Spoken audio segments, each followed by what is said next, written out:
says we're live, so that's good. If you're listening to this on explore.org, my name is Mike Fitz, and I am a fellow with explore.org for 2018. And we're going to be doing a live broadcast from Brooks Falls, a play-by-play style broadcast. So we're going to be narrating the bear and salmon activity here at Brooks Falls. And we're going to be starting at 7 o'clock.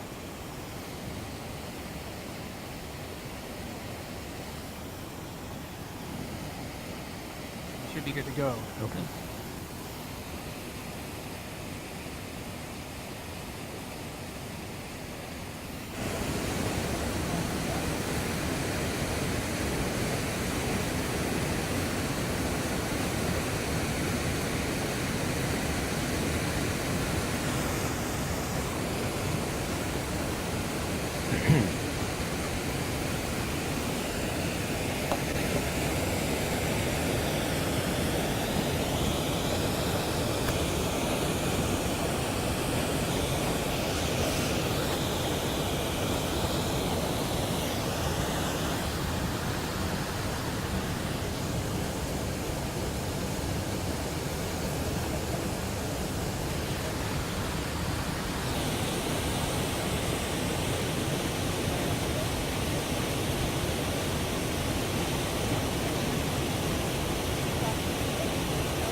Good evening from Brooks River. This is Mike Fitz, a fellow with explore.org and the Bear Cams in 2018. In just a couple of minutes, Ranger Andrew and I will be doing a live play-by-play from Brooks Falls. So please stand by.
And we're live. Welcome to the first play-by-play on the Bear Cam of the 2018 season. My name is Andrew. I'm a ranger here in Katmai National Park Preserve.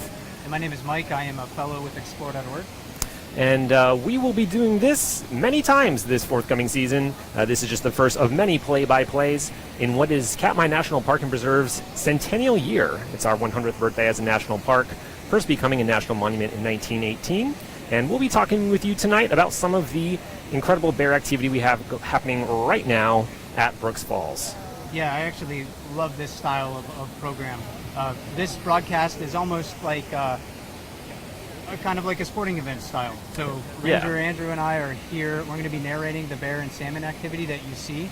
We will not be monitoring any of the comments on Facebook or on Explore.org for questions, but we're going to try to answer a lot of the common things that you might be wondering about during the chat. There will be pauses where we're going to let the bears and salmon kind of do their thing, so if you don't hear us talking the whole time, that's okay. But we're going to guide you through a lot of the behaviors that we can expect to see from these bears tonight. Everything that you're seeing is going to be live, so we never really know what could happen. This is unscripted. Unscripted, completely unscripted. So we have a lot of activity going on here this evening. Not a whole lot of bears catching fish, but a lot of bears at the waterfall here. At least trying. Yes. So I think we're going to, it'll be an enjoyable hour, and we'll be with you till the top of the hour. Yeah, we have at least 6 bears here in the immediate proximity of the falls, and then further down towards the riffles, we have another, I would say, 5 or 6 bears as well. So quite a few personalities in a relatively small space.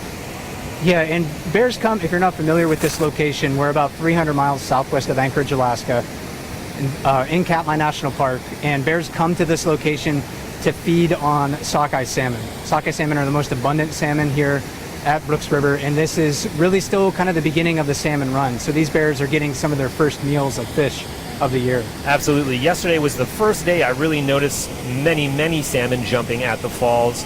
Bristol Bay in total is expecting about 51.3 million salmon to come through this year, a small portion of which will come through here on the Brooks River. Yeah, and I think 1 to 2 million fish we can expect to swim up the Naknek River, and then about 1/5 of that will go into the Brooks River. So we can expect probably 20% of that escapement, as it's called, up the Naknek River. And we're just at the beginning of that. I think maybe 50,000 fish or something like that at the last count. Something like that. I haven't seen today's numbers. Right. The Alaska Department of Fish and Game does update those numbers daily. So we can expect a lot more fish to be coming through. And you can see right now, one of the themes of this evening is going to be patience. Patience. Because these bears are standing here or sitting in the water waiting for fish to make a mistake. You can see that they're not expending a whole lot of energy.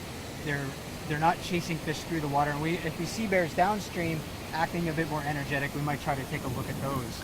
Absolutely. But right now, these bears at the waterfall, these are all adult bears, mature adults, and they're waiting for fish to make mistakes. Absolutely. Should we introduce some of the bears we have here? Yeah, that sounds like a good idea. Okay, maybe we'll start at the front here and work our way backward. Up front, at the lip right now, is a bear 409, nicknamed Bead Nose. She is recently freed from the bondage of motherhood, if you will. She just emancipated her cubs several weeks ago. She had a litter of 2 that are now emancipated and are probably some of our subadults in the area. And I think that was her 3rd litter, if I remember correctly. I believe so. Yeah, so that was her 3rd litter. She's looking pretty healthy right now. A lot of these bears had a pretty good year last year. The salmon run was very, very large, one of the largest runs historically. I believe it was the 5th largest in recorded history for Bristol Bay. Yeah, so the bears had a really good year, and you can, when you see these bears out of the water, you'll see that many of them still carry ample fat reserves, and there's still a good bit of fat kind of jiggling on 409's haunches. So she had a good year, but these bears are already wanting to gain back that weight that they lost during hibernation, and they're starting to do that right now. In fact, many of these bears are catching a lot of fish. Absolutely. And so far this season, she has been the most reliable lip fisher. She's been the bear we've seen up there the most. Most days, say this past week, she's been up there hanging out precariously close to the edge. I've had a few visitors say to me, she can get close to tipping, and sometimes it looks like it. She's resting on her just back 2 paws. while she sort of raises one to try to grasp at those passing by salmon. Yeah, and she's right on the edge of that. She could not move any further forward. It's hard to tell from our perspective right now, but if you're standing downstream and looking up at her, you can really see that she doesn't have any more room to move any further forward. And that's a precarious spot for bears. She really does have to keep her footing pretty steady. So if she shifts her weight too much left or right, she may fall into the jacuzzi, that plunge pool beneath, and that happens every once in a while. You do see every now and then bears take accidental belly flops over the edge. But she's demonstrating a lot of strength in that position too, because that's a lot of water pushing up against her backside, and I could not stand there. I could not sit there. I would be swept down into the water below if I tried that. So there's a strong current pushing her over, and she's often raising one paw, so she's not even using all four. And who do we have in front of her? So right down below her in that plunge pool is probably the most dominant bear that we've seen on the river this year. This is number 856. He's a very large adult male, and he behaves in a way that I like to describe as hyper-dominant in a sense. Hyper-dominant. Yeah, so he goes out of his way to displace other bears. He really likes to have a lot of personal space. He's so large that he doesn't have to really worry about other bears displacing him. Yeah. So if we see other bears approach him this evening, I think we can expect him to maybe charge those other bears and shove them out of the way. Or if he vacates that fishing spot and another bear moves in, as soon as he wants that back, he's going to move right back into that spot. To exert his authority, absolutely. We saw this, I would say, about 2 days ago. He came through and everyone else would just clear out without even really thinking twice. They could sense him coming and they would move out of the way. 409 just grabbed the fish there. And A really skilled Bead grab. Nose, 409. She will perch herself again up there for a very long time, and every so often, salmon will, as you said, make a mistake and get the trajectory just right for her to grab onto it. And that's really the only place that salmon can successfully jump the falls with any consistency. Sometimes I'll see salmon on the far side make it once in a while, but almost never. So that they need that sort of hydraulic from the plunge pool to make it up and over. It gives them that sort of extra boost. And this is, I was counting, I got here about 5:30 p.m. local time, and it's a little after 7 local time now. This is 409's fifth fish of the evening. Of the evening. Yes. And the night is still young Still here in young, Alaska. yeah. It's just after 7 o'clock here, and the sun doesn't set for quite a while in the land of the midnight sun. But while we're talking, focusing on 409 again, 856 happened to also catch in one. Yes, and actually he's caught a lot more. That plunge pool, the place we nicknamed the Jacuzzi, is probably the most productive fishing spot at Brooks Falls. And this is his eighth fish.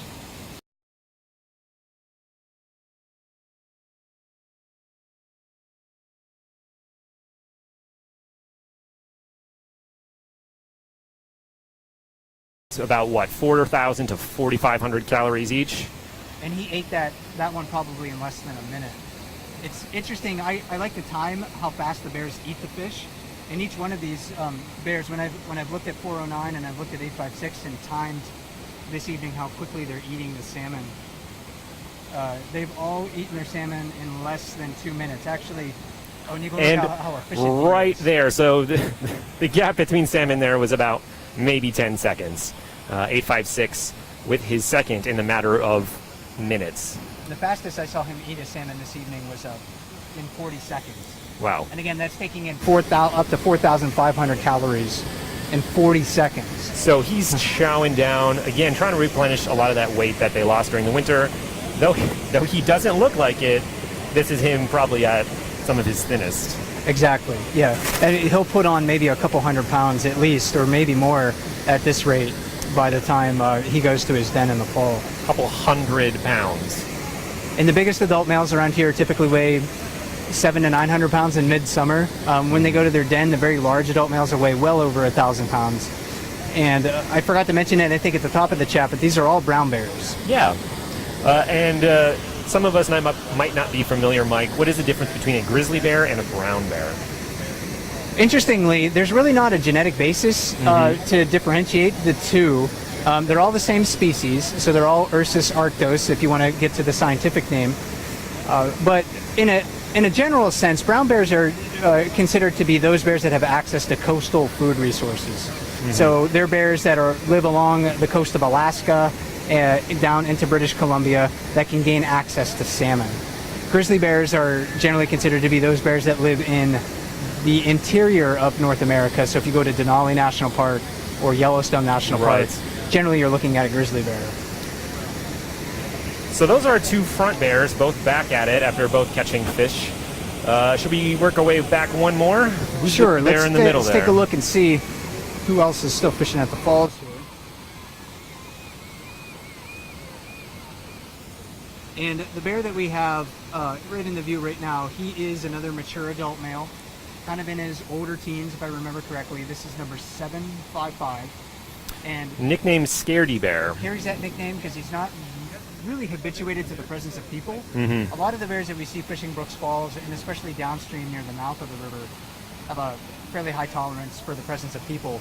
And now, while he will come down to the waterfall when people are present, he really won't approach the platform that we're standing on. Right. And we tend to see that males tend to be a little bit more wary of people in general than females. So I've seen him catch a couple fish this evening. He's also very hungry. He'll fish that spot kind of near those rocks, and then he'll also fish the far side against that small cliff face. Yeah, so he's hanging out there with two bears on either side of him, and it should be noted that this is a relatively uncommon phenomena in the bear world to have a high concentration of bears in such a small area. Bears generally are very solitary creatures, and for them to congregate in this close proximity is not the most common thing. Right, and they're all doing it because the risk is worth the reward. Again, bears think in you can put yourself in a bear's mindset. When you're watching these animals, try to wrap your head around their experience. Trying to eat a year's worth of calories in 6 months or less. So when they come together like this, they do risk a lot of conflict and confrontation, but they also can gain great reward by being here because there's so much food available. Right. The reward would be an all-you-can-eat salmon buffet. Essentially, they have so much food before them in the river if they can catch it. And again, they've been without food for months at the beginning of the year.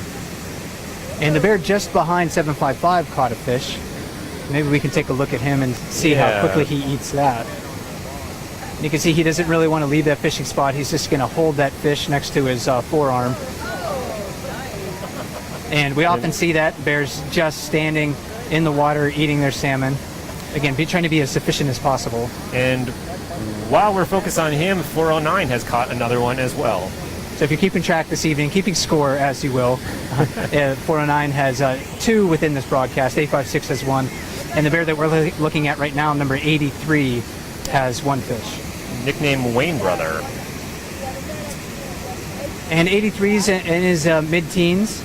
He is very scarred up. He seems to get in a lot of conflicts with other bears, physical confrontations. He has a very noticeable scar on his shoulder, sort of where his shoulder connects to the neck right there. Yeah, and he's for the past few years, he's come back with some pretty big open wounds. Not this year, so he just has scars from those wounds. But if you look at sort of his rump, you can almost see where the fur kind of has a mount. It sort of bounces a little bit. It's not like a smooth line all the way down to his tail, and that's from a couple of big wounds that he's had there. So when we're identifying these bears, we look at their coat color, their overall size, their behavior, but also those scar patterns and can really help us. They can help us, be identifying features to help differentiate between individuals, absolutely. And then we'll work our way back against the wall. Yeah, one of the more famous bears on the cams. Bear 480, nicknamed Otis. I often have compared him to, during peak season at least, this park's Old Faithful, because he's reliably back in what we people call his office. Against the back wall of the river, he will sit there expending as little energy as possible. Really just sitting there, trying to catch fish that may come into his grasp. Yeah. And he has a signature ear flopped over. That's one of his telltale signs. Right, he's very recognizable. He's probably the oldest adult male that we have here at Brooks River. So he's 22-ish, give or take a couple of years. He was first identified in 2002, if I remember correctly, as an older adult, a older sub-adult bear, and perhaps a young adult bear. So we weren't really sure at the time whether he was an adult or kind of borderline adult, Right. but yeah, around 22 years old. And he was a bear we've seen courting other females in recent days. The other evening he was up here really chasing after any bear that would let him, any female that is, particularly bear 708, nicknamed Amelia. But he is a very large bear as well, and he moves relatively slowly, so he was not able to keep up with her most of the time. Right, and the courtship process, I mean, the males really do have to pursue the female sometimes for significant lengths of time. So it takes a lot of patience for them to get the female to be habituated to their presence. The female may not be in the right point in her estrus cycle either to be receptive to mating. Right. So that plays a role. And then the males have to defend their access to the females too, because the mating season for bears is very short, really only about 2 months, and the peak is in June. So the mating season is kind of tailing off right now. Yes, so sort of at the end of it right now, and we have 755 seems to have caught another fish, and since we last spoke about 409, I think she's caught one more as well. Yeah, and again, these bears are just eating the entire fish, not wasting any time doing that. Again, most of the time they're eating it in less than a minute. And when Andrew, when these bears get more salmon as July progresses, are we going to see them eating the whole fish? We will not. And so that's one of the remarkable things about the Brooks River is that these bears will be able to do what we call high grade. Well, they will be able to selectively eat certain parts of the fish. They'll have so much food before them that they can be picky, as it were, and only eat the fattiest parts of the fish. It's a process we call high grading, and oftentimes that will be the skin, the brain, and the eggs. And so you'll see them oftentimes rip the skin off of a fish and maybe let the rest of it drift down river. And 856 chowing down on another. And it's worth noting, 856 just yesterday actually got in an altercation with another one of our more dominant bears. He was actually sleeping just downstream of him. Yeah, let's see if we can pan over to that. Sleeping there, taking a nap. It's a warm day out. It's very warm. A lot of time fishing, so I think he's enjoying some sunshine. Maybe not too many biting insects in that location either. But that is bear 747, and he is, again, higher on the dominance chain, but below 856. And really, only subordinate to 856. Mm-hmm. It's very interesting to see these two bears interact because there's no other significant challengers or sort of like those top positions in the hierarchy. Yeah, in that altercation yesterday, 856 was victorious. It was very brief, but it was violent for a brief time. Video of that is posted on Katmai National Park and Preserve social media channels, particularly on Facebook and Twitter at Katmai NPS. See, way in the back, number 480, Otis caught his first fish. I actually haven't seen him catch a fish yet this evening. So again, bears need to be really, really patient. They're not really expending any extra energy while they're sitting in the water, though. I mean, they're really big. The water is cold. Right. So certainly they expend more energy than they would be laying in the sunshine like 747 is doing right now. But they're so Right. massive that they really aren't affected very much by cold water. But there is a bit of energy economics involved, right? Yes, it's about taking in calories, but it's also about how many calories they expend by fishing. They want to use as many of those calories, or few as calories as possible. Again, the name of the game is energy maximization. Right. If they can make a profit in calories, they're going to do it. And this is probably the 10th or 11th fish right now in 2 hours for 856. So he's approaching 50,000 calories in just 2 hours. 50,000 calories in 2 hours. And if we look over to the island, We have a bear who could sense 747's presence and stood on her hind legs. Yeah, this is also a mature adult female. You can see how much smaller she is compared to a lot of these other bears, but this is number 708. She's Nicknamed Amelia. Yeah, Yeah. nicknamed Amelia. She often stands and looks in the water, so that's kind of one of the behavioral signs that I look for to try to identify her. And we were speaking of mating earlier, and she was one of the females that was really attracting a lot of suitors here at the river, being pursued by many of them. She was recently seen copulating with bear 503, who is significantly younger than she is as well.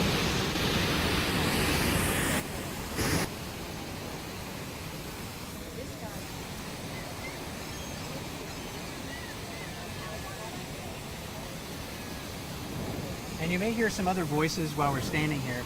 We are standing on a wildlife viewing platform. It's an elevated platform. We're about 10 to 12 feet off of the ground. Yeah, and it is peak season here in Katmai National Park now. It's July, and there's a very distinct chain of events that happens here in Katmai. The salmon show up, then the bears, and people to watch the bears. So we have a full platform full of avid bear viewers here with us now.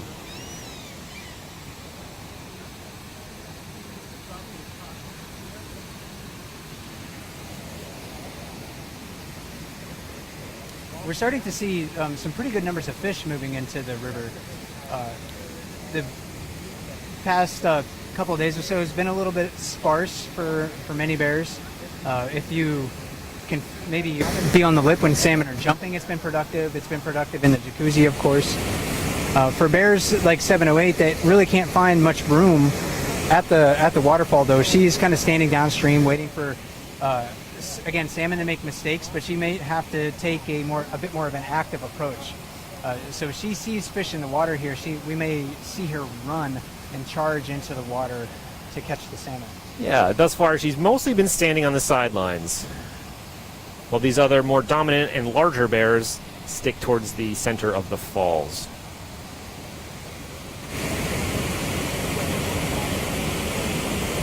And I was looking at 708 earlier this season, and I don't know if we can really see it.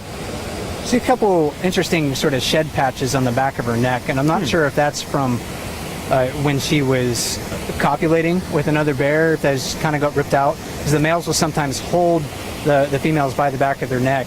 I can't quite tell. Sometimes you will see females even with scars or wounds on the back of their neck during the mating season.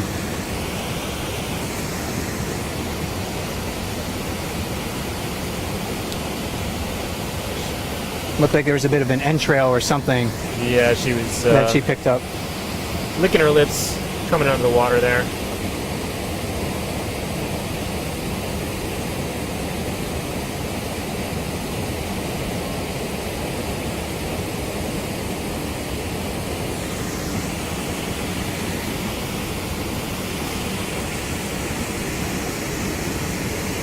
So right here in the immediate vicinity of Brooks Falls, 1, 2, 3, 4, 5, 6 bears.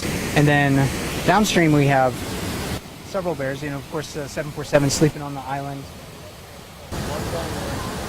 And then a couple of bears standing in an area we like to call the riffles. Heading down to the riffles. We can see, yeah, several bears, each in their respective locations, minding their own business for now, though they do interact quite a bit down there. And we often, in the riffles, tend to see a lot more bears running and what we call dashing grabbing. Yeah, that's a spot generally where bears have to take a more active approach to catching salmon. You will see bears sitting there a lot, waiting for salmon to move in front of them, but then they'll charge into the water or try to pounce on them. And the bears that we see in the riffles right now, the one kind of closer to us who just stuck his face in the water. He's been running around quite a bit. That's number 151 Walker. He has a very narrow muzzle, sort of widely spaced ears. And then the one downstream of him is number 274. He's a young, neither of these are young adult males anymore. They're about 10 or 11 years old. And then we have yet another bear entering the scene. Yes, and that's number 503. Yeah, formerly known as cub adult.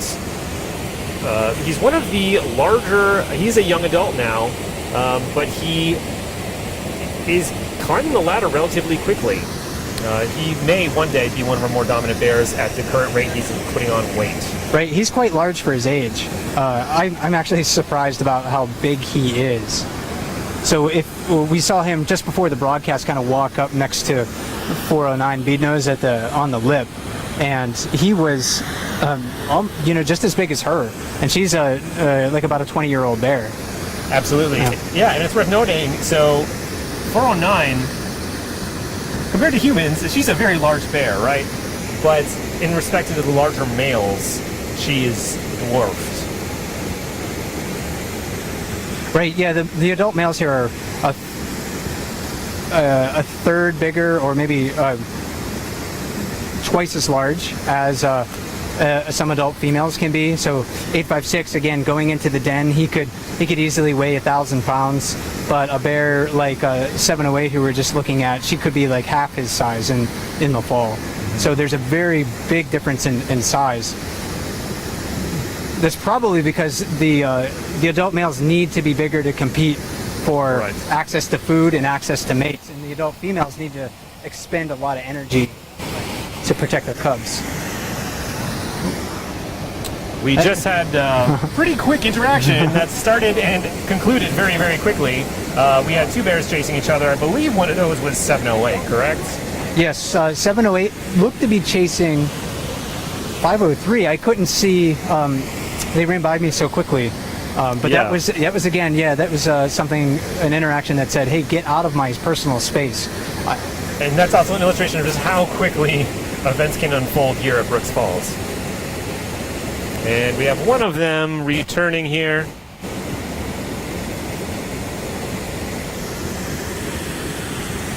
Okay, yeah, that's 708 coming right back. So 503 is still probably upriver of the falls. Bears, a lot of times at this time of the year show less tolerance for each other than they will after they have more meals of salmon in their belly. I mean, they're always sort of, I don't want to say territorial, because bears don't have territories, but they all have their personal space. They all have their particular fishing spots that they like. And when bears encroach on those personal spaces, they're not shy about letting the other bear know, hey, you need to back off a little bit. And for those keeping score at home, bear 409 and 856 both caught fishes recently.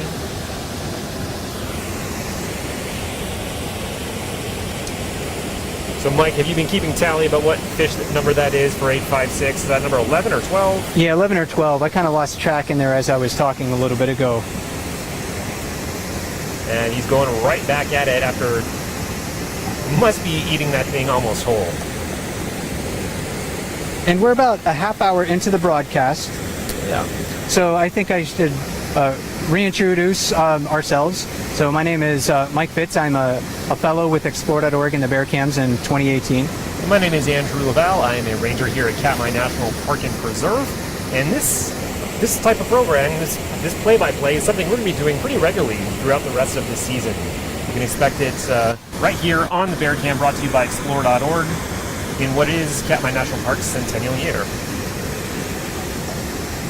And we'll be here at least for the next half hour. We're going to be narrating the bear and salmon activity. There will be pauses where we're just watching the bears and allowing you to hear maybe some of the sounds of the scene here. But tons and tons of interesting behavior that we can observe each evening. And I try to come to Brooks Falls almost every night while I'm here at Brooks River, because this is such a special spot. It is one of the iconic places of all of America's national parks. It absolutely is. It's this high concentrations of what is normally a very solitary creature, brown bears, here at one spot on the Brooks River, here for one reason and one reason only, and that reason is the sockeye salmon, of which 51.3 million are expected to come up Bristol Bay this year. We haven't seen too much interaction between the bears this evening. They seem to be kind of have their own little spot, and as long as the other bears stay outside of that radius. things are kind of hunky-dory, so to speak. But if we have another bear come into the area, that could stir things up. Yeah, we had one brief altercation between bear 708 and 503, one of our younger adult males. And then lest we forget, over in the grass, amidst all of this action, is sleeping 747. And you can tell that just by his location of where he's sleeping, he's a confident sort of adult, big adult bear. A younger bear, a smaller bear, one that's been sort of recently separated from its mother would never sleep on the island, because that's a place where they'd be very vulnerable to attack from these larger bears. But 747, who's actually just waking up now, it seems. Letting out a large yawn. Yeah, he's so big that and stretched. He really doesn't have to worry about other bears, threatening him. 856, as long as he's well fed, will keep his distance. We have seen a lot of interactions between those two bears. We'll see if 747 moves to the waterfall, and if he does, I bet he's going to pick one of these fishing spots that's occupied, and we'll have to see how that shuffles out. And who will he displace? Looks like he's taking a drink right now. They don't really lap the water like a dog does. It seems like they're more sucking the water in, like we would if we stuck our face in the river. And 747 is a giant. I mean, I think he's bigger than 856, at least weight-wise. He's more rotund. Yeah. 856 tends to look a little bit longer, but as far as general shape, 747 is a little bit more round. And in case viewers at home are wondering, the number did come before the size. It just happened to turn out that he eventually became one of our more dominant bears. It was a kind of a bit of a prophetic number to give him, because he is a really, really large bear. When he moves out behind the grass, take a look at how fat he is. This bear would, right now in the fall in Denali or Yellowstone, he would look like a very, very healthy bear ready to go into hibernation. So he's just as fat as right now as some bears that live in the interior of the continent will be in the fall. So and I don't know how he'll walk in the fall. He will be extremely rotund. Absolutely. And if we get a look at his neck, if he comes this way, he is sporting some scars behind his ears, likely from one of these recent altercations.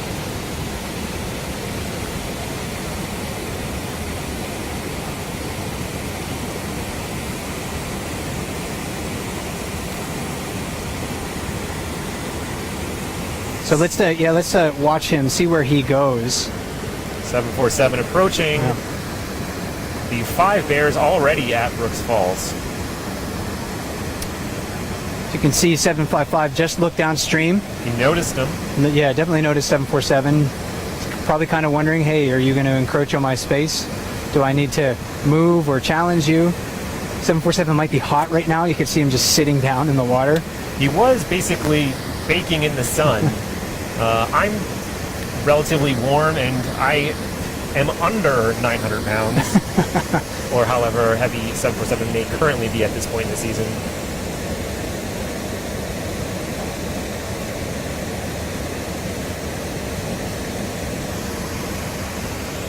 So he's just kind of creeping up there. It doesn't look like he's really too eager to displace another bear, but although 755 definitely did notice him, looked back once or twice. He hasn't approached unnoticed. And where 747 is standing right now, not a particularly good fishing location. There's a lot of fish that kind of stage right in that spot before they try to leap the waterfall, but there's a lot of escape routes. So sometimes people will wonder, well, why aren't the bears, downstream where there's all of these fish? And it's a lot harder to fish for the salmon where the salmon have escape routes. So that's why you see the biggest, most dominant males preferring to fish at Brooks Falls, because it's the easiest place to get them. And again, the name of the game is getting as many calories as possible while expending as few as possible. And it looks like Bear 83 caught a fish and is taking it to the top of the falls, onto the lip. And that's a contrast to what we were seeing him doing at the beginning of the broadcast. He was eating his fish right in that spot. And then he saw 747 approach, and he decided, hey, you know what? I'm just gonna Back move off. out of the way and eat my fish in privacy. And 747 has assumed the location previously occupied by, it's up there, 83. Yes.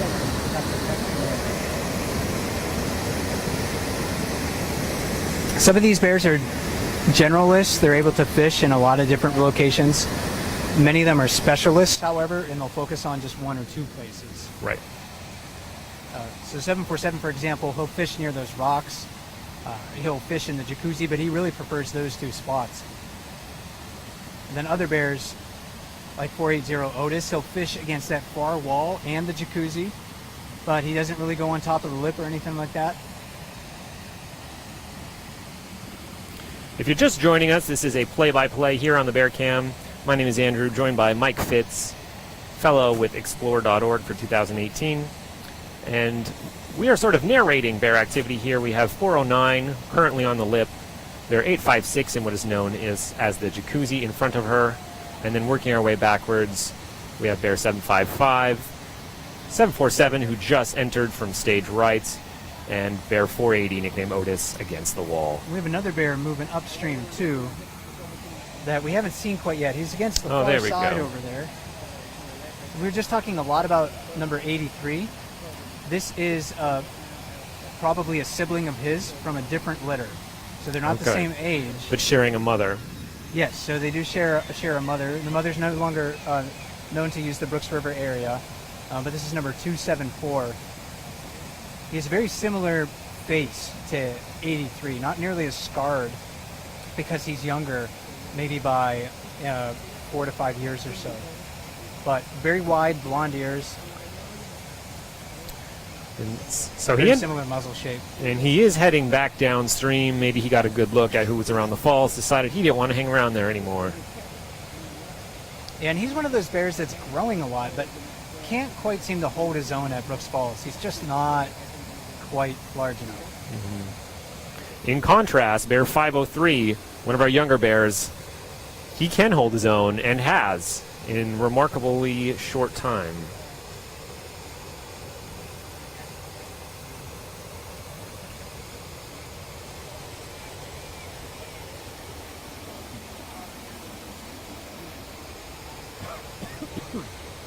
And 503, I love to watch his continuing story. 'Cause Yes. It is such a unique story.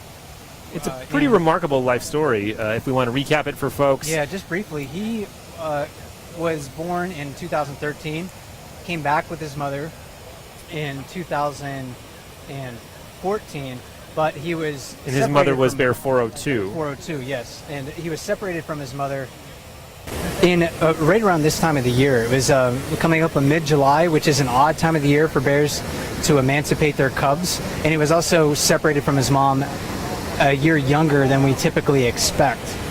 So he was just in his second summer at that time. Bears in Katmai generally keep their cubs for 2 to 3 summers. So he was alone for a couple of weeks, and then he was able to find an adoptive mom. Bear 435, nicknamed Holly, who is still very much a presence on the river. And she raised him for a couple of more summers, and now we see him as a successful young adult male. And then 274 walking below us here.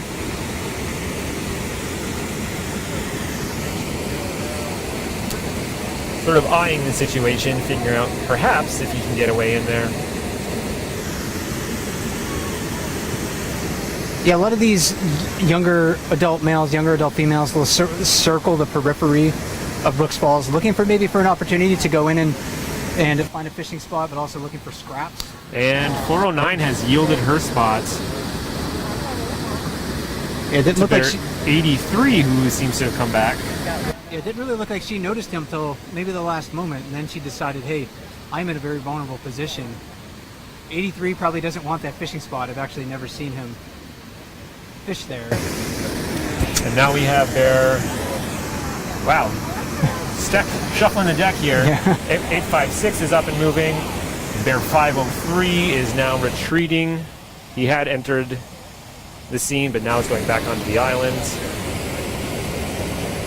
It really is almost like a domino effect. One bear moves. Yeah, and all the others sort of shuffle their positions. And so there is 503. That was the bear we were just speaking of, who was emancipated by his first mother early, then adopted by a later sow.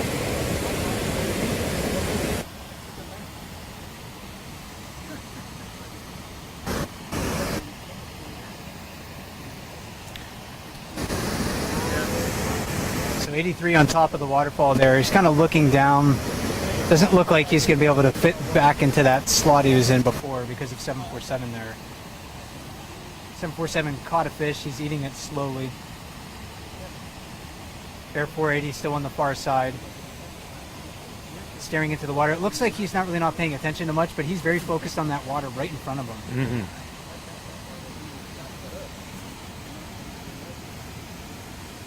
So just to recap events of the past minute or two, Bear 747 came in, displaced Bear 83, who then is now standing at the top of the falls.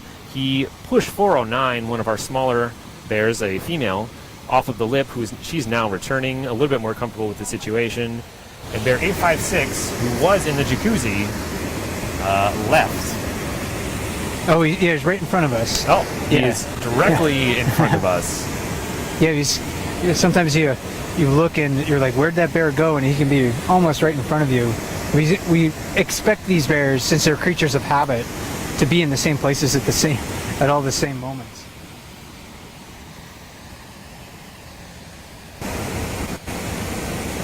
If we get a good look at 856 here, he carries the battle scars of a successful adult male.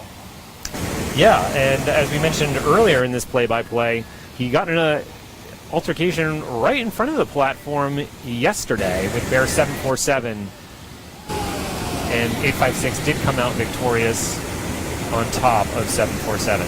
And it is really hard to get a perspective on how big he is, but at the shoulder, he's nearly 5 foot tall on all fours. So if he stands on his hind legs, he would be one of those bears where his head is 8 feet off of the ground. He's a very, very large animal. And he's just continuing to walk in front of the platform here. Some urinating too. This is perhaps a sign to let other bears know he's in the area. Oh, and a new bear just arrived at the waterfall. And that's number 634, Popeye. Nicknamed Popeye, he does have very large forearms, as all of these bears do.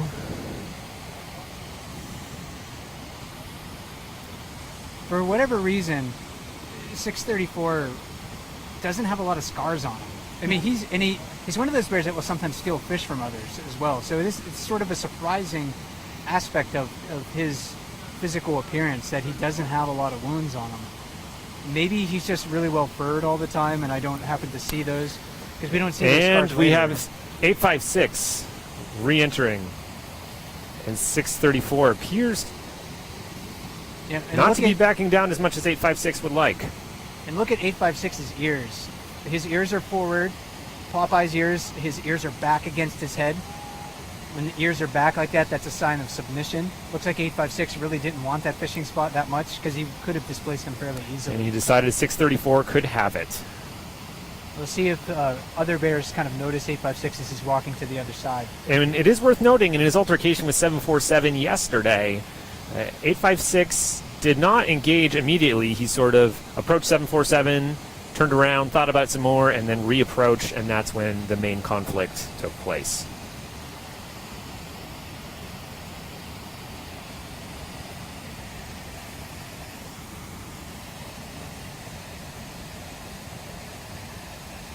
You can see Popeye hasn't really had too many fish this evening. He's twitching a lot. That's reacting to the fish that are bumping into him. The bears can't see into the water there. They're really just doing this by feel. So in that jacuzzi, the Salmon King, they have to stage there before they try to jump. And they can get confused because of that really strong hydraulic that's going on. Yeah.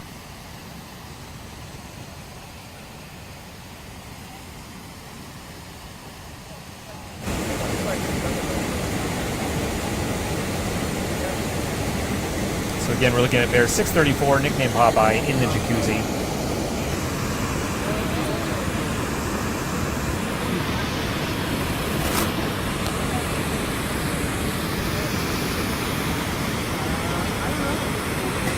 We see a lot of different fishing styles depending on what bear it is. Again, the sit and wait technique has been demonstrated quite a lot by the bears that we're seeing. You'll see bears that will run through the water charging after fish. Stealing is also a legitimate fishing technique in the bear world. So when we say that, you know, bear can be a pirate, they definitely do that. We have to sort of remove the stigma attached to those terms, however, because bears do bully one another. They steal fish from one another, but that's their world. And we have another bear passing right in front of the platform here. I believe, is this bear 503, Mike? 409 again, This is actually. 409 again. Yeah, so she moved downstream, and maybe she's going to try to get back to the lip. From that angle, I thought I saw some triangular ears, but it is 409. Again, 409. Currently the only female at the falls. Relatively small in comparison to these larger males. A bear with some really blonde ears, particularly in the fall, she'll get darker, and her ears will stay relatively light and blonde. Right, they almost glow against the dark fur that she has. Yeah, and she, again, recently emancipated her two very large cubs.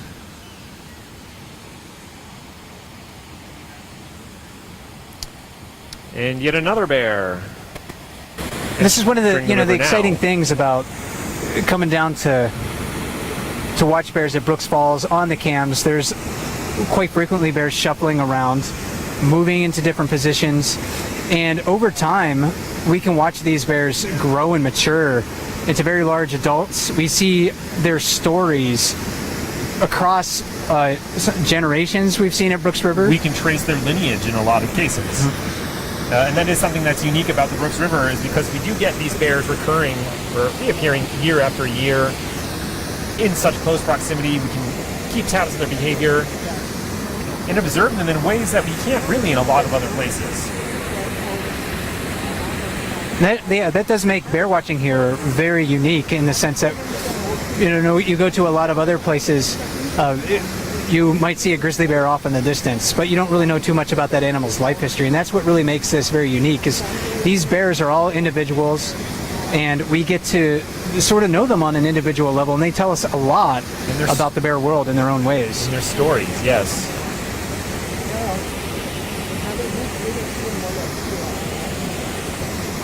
And coming back upstream to the waterfall right now, looks like number 83.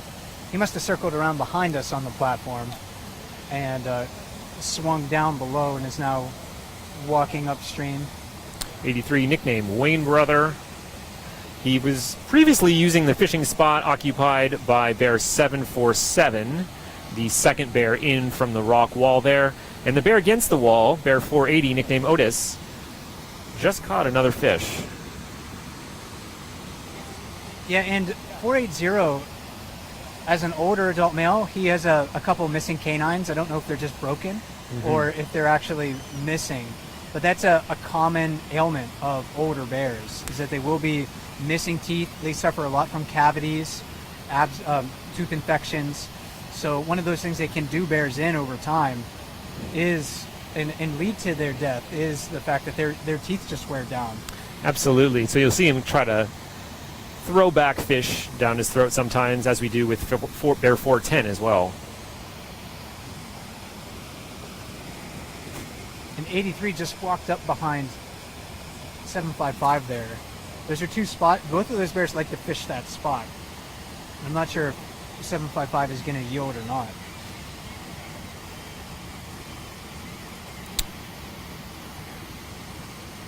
Both bears stationary for the moment.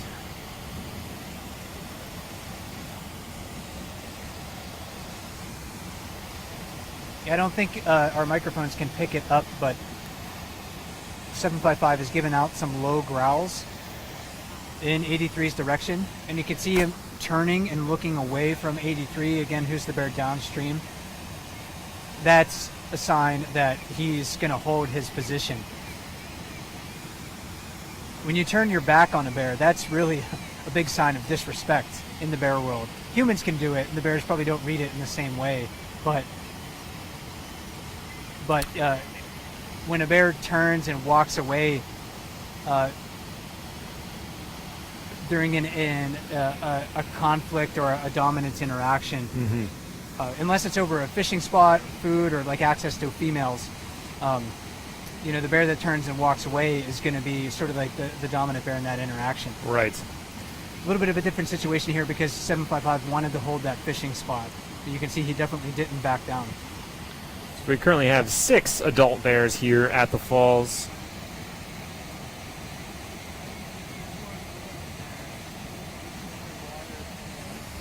And we do have a bear passing immediately beneath the platform currently. This is number 274 again. Sibling to number 83, just a younger sibling, same mother, but maybe about 5 years younger.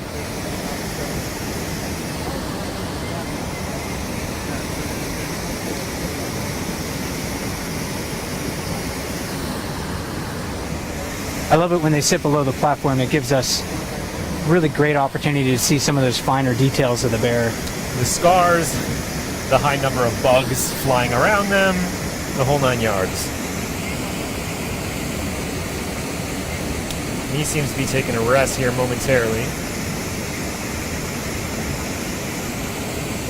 Again, this is bear 274.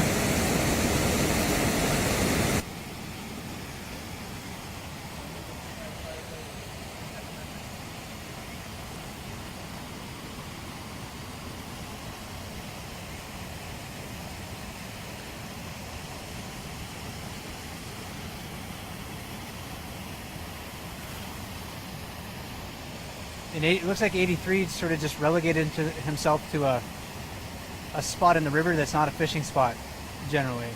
Just sitting there, waiting for 747 or 755 to move out of the way so he can move into one of his preferred fishing locations.